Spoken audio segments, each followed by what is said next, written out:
Hello and welcome to RetroB8. Tonight we've got an unboxing video, and as you can see here, we have James. We have a me. He has returned.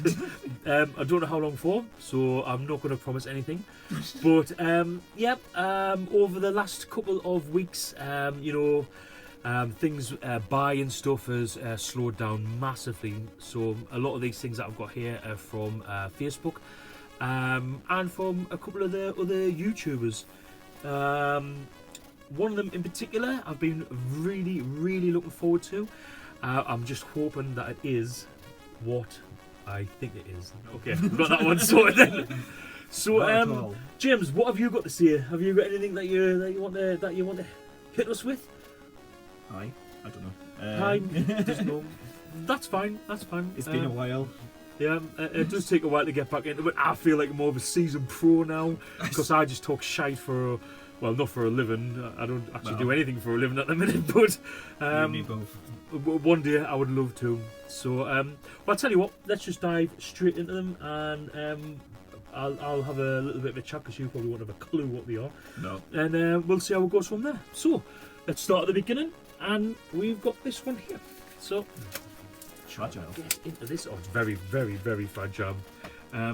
This is where I normally get the knife. I think it's just down there. Okay.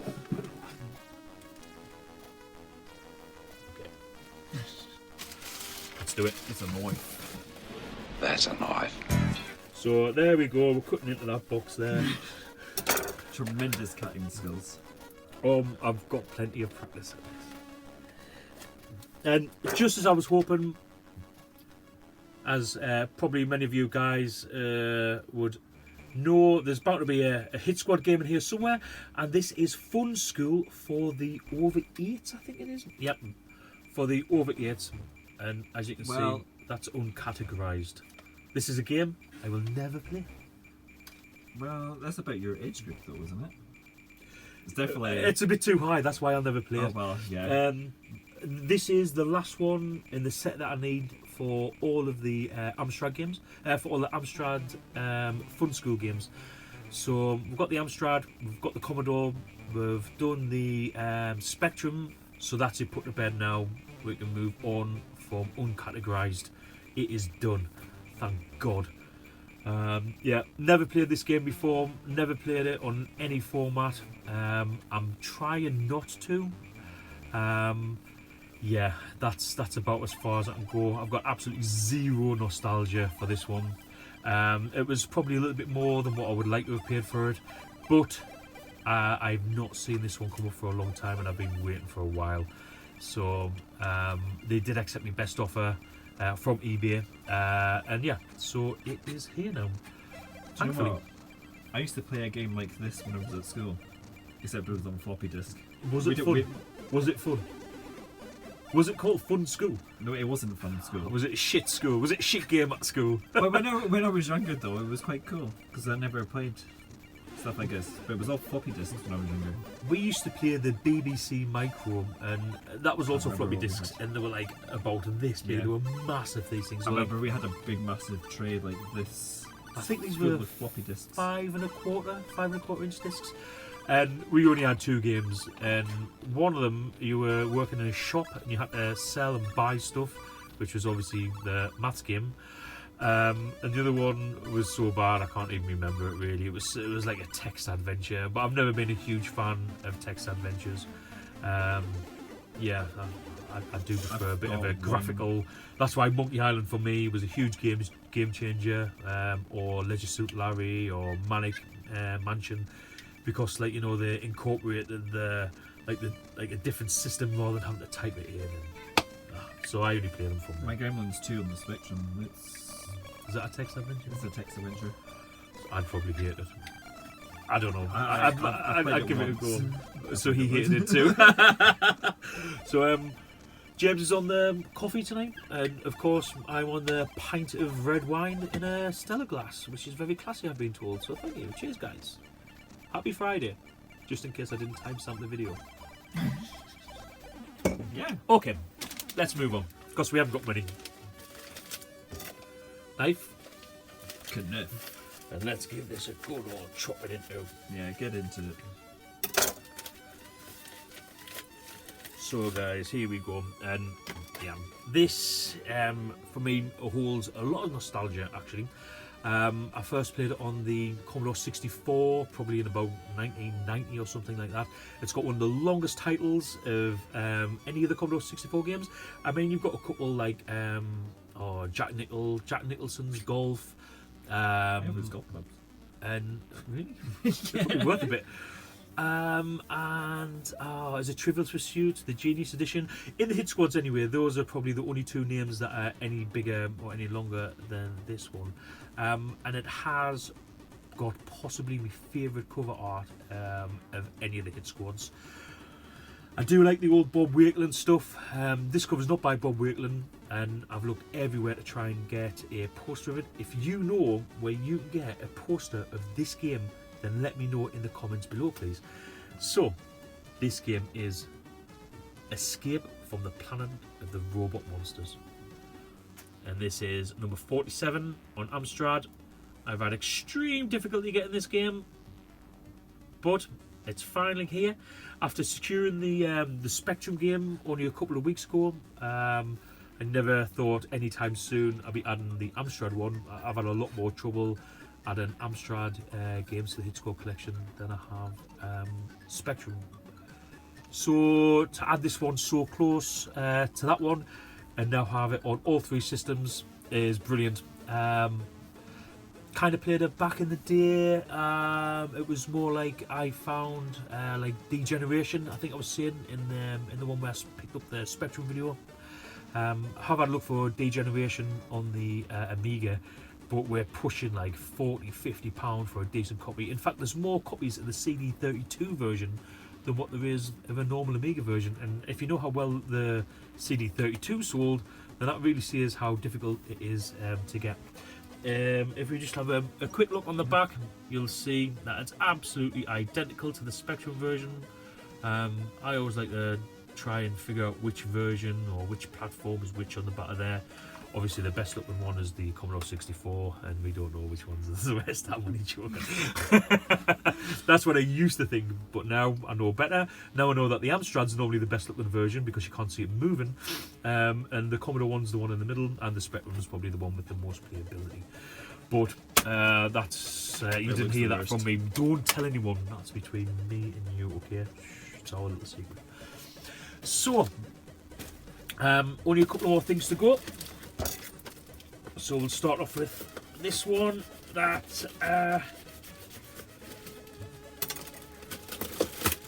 let's get into here.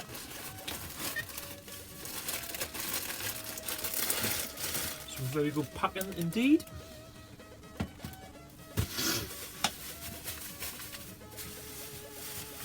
Good name. And this is a bit of hardware, guys. If you remember the last pickups video, I picked up a controller. And I've managed to do the same again, but this one has a specific purpose. So this is a control pad for the Sega Master System. As you can see there, it's the Competition Pro version, and we've got on the top there's a couple of switches here for turbo and auto fire. Now I bought this for a reason, because I've got a game on the Master System called the Ninja, which I'm going to try or attempt a playthrough from start to end. Now, if you've seen any of my gameplay, you'll know how shit that is, so you'll realise how much of a behemoth task this is going to be for me. But this is going to make it a bit easier because of the auto fires, because my old fingers, I'm getting old, I'm in my 40s and that, you know, not like these young whippersnappers here. So yeah, I have trouble pressing those buttons. I'm he's younger than me, isn't he? So, but what? Yeah, in fact, here's the game here. This is the Ninja. I'm sure you've seen it. There is another video, but I will put a link up here for you. Is it going to be here or is it going to be there? I always get mixed up. I'm going to go here. Right, I'm going this side. I'll put a card up there so you can see the video about the Master System. Yeah, watch the bit about the Ninja. It does have a serious amount of nostalgia. It was one of the very few, if not the only game that I ever played with my dad, and it's the only game that I ever saw complete. So I want to. Even I quite like that game. Yeah, it's a quality game, and I want to, like, you know, I want to I want to do the same as what my dad done. Like, he didn't complete many games. Well, in fact, I don't think he played any. He didn't really like gaming very much. But my attempts at the minute have been stuck using this thing here. Now, if you know about that, the first thing you'll notice is the control and the fire buttons are the wrong way around. Normally, on a joypad, you play it like this. You have the control pad here, and you have the buttons here. But on this controller, it's the opposite way around. So it makes it twice as hard because, like, for all the time you've practiced with a controller, you're now stuck doing it the opposite way. And it just seems stupid. As I say, you've seen how bad I am at playing games. I don't need this to make my life any harder. So, I'll tell you what though. £6, I think it was about £6 sold. And that was Dan Smith of Facebook. So thanks Dan, got here in one piece, well packaged mate. Thank you very much. That does remind me of something that I did with graphical design at school. You probably done better, to be fair. Not exactly. I'm not a huge fan of the Master System boxes at all. I mean, you look at games like Golden Axe, and it's like, who drew that shit? Like, what the? I know. I know. It's like Microsoft have done a really gone. Oh, do you know what? There's a ninja shit. Shit. So, moving on. Stick that down there. Stick it through. Now we move on to this. Now this is a bit older than even the Master System. Now, a few of you guys might watch Danester on YouTube. Again, I'll stick a link to his channel up here somewhere. Watch it. It's bound to be over there now that I've pointed over here. But anyway, I'm going to pretend that I'm going to put it there, but it might be there. But anyway, that's not important. What is important is It's going to be somewhere. he had this for sale, and he shared it on, I think it was the Discord group that we've got, and I received that. Now that is Scramble, and that goes on the Vectrex, and the Vectrex is, oh well, I got it for Christmas. I absolutely adore this machine. So when he said that he had one of these, this is the overlay, so obviously it's black and white graphics, but when you put one of these on, it really does transform it. Been having a good bit of crack about with him as well, about the ultraviolet upgrade that I'm definitely thinking about getting done, because you can put overlays on top of them, and you've got the UV lighting that goes in, and oh, it just looks absolutely stunning. It really does. He done me an awesome price on this, guys. I didn't realise it was Konami. No, nor did I. Nor did I. Well, I told the second, or but it's made by, I know the unit itself's made by MB, but what was I going to say? Oh yeah, Danester picked up a box copy a couple of days after he bought this one, so he was willing to pass it on to someone else. And also we've got the manual there, which is in really nice condition. It is. And finally in here, hopefully, I watched a video of him the other day actually rooting around in his loft, and he found a Hulkster. He had a Hulkster in his loft. Who has a Hulkster in the loft? Well, Danester, obviously. I want one. I want a Hulkster. And my friend James Evans, he's got a Hulkster, and he just pants him around the house doing all sorts of mad shenanigans. So yeah, I've hit 42, and I'm now at the point in my life where I've decided I need a Hulkster. I've got a store called Steve Austin. I don't know if you guys can see that up there, but there is one there. So that's the cartridge there for the Vectrex for Scramble. Looks all very nice there. No box, but do you know what? You do pay a lot extra money for the box, and I'm quite happy just to own that game. It's more for the overlays. The overlays are really difficult to come across, so I'm really happy to add that one to the collection. Now, this I know is from Glenn Edwards. If you don't know who Glenn is Sega Junkie on Instagram. Huge collector of all games on all platforms. Every Facebook site, every Facebook group I go to, he's there. Like, seriously, I thought I was bad, but Glenn is an absolutely top lad. I knew a couple of his workmates or colleagues or people who work for him haven't been very well recently with COVID and what have you. So I'm really happy when I was speaking to him earlier today, and he said that everyone's made a full recovery. So that's great news. Really happy about it, mate. So yeah, get well soon, everyone. And the reason I know this is from Glenn is because he always puts this on to my oh, there's my address on there. Shit, you're gonna know where I live. If you look there, guys, you might be able to see just at the bottom. It says to my retro brother. I mean, absolutely spot on, guy. Pretty sure I know what this is. Let's find out. It's always like Christmas when Glenn sends something.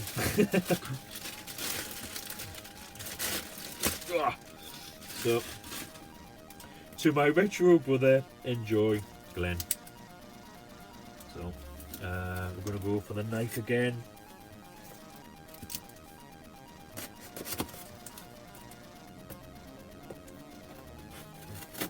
Nicely wrapped, and when Glenn sends things, it doesn't normally take them long to get here, but then he does own and run a haulage or courier firm, I believe. So good sign there, mate. Good sign. Very, very, very well packaged. Wow. Wow. Really is like a game of pasta parcel. And as usual, my 10-minute video has turned into about 17 minutes so far, so I'm going to try and get into this without stabbing myself. Or me. Or you. Ah! Just kidding. Damn.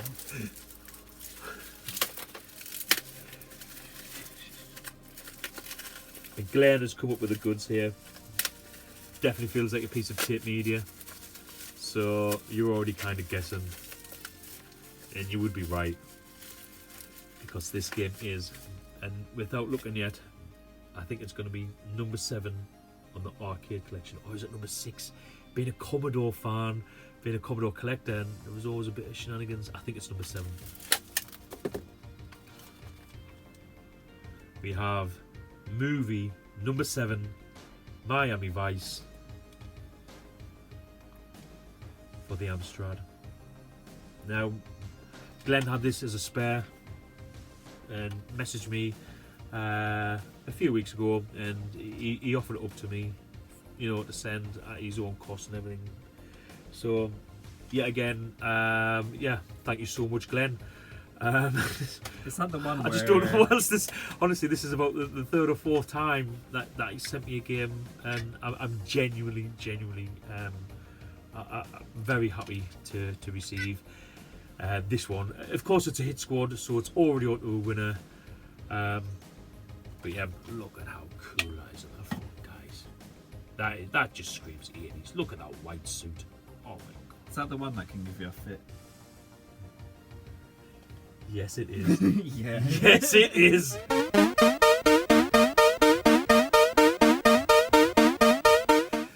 If you've ever played this, and I've only played on the Commodore 64 up to now, there just seems to be kind of an epileptic inducing barrage of colour that assaults your eyes and in turn your brain. If you manage to get through, I think maybe that's the copyright protection. If you survive it, you can play the game. Yeah. But if you don't read the manual and you don't look away after 23 seconds, then you die. So no, but seriously, Glenn, Miami Vice got here safe and sound, and that'll be added to the collection very happily indeed. Getting closer, guys. But I've already hit me goal for the year. I've already hit it. It's already into February.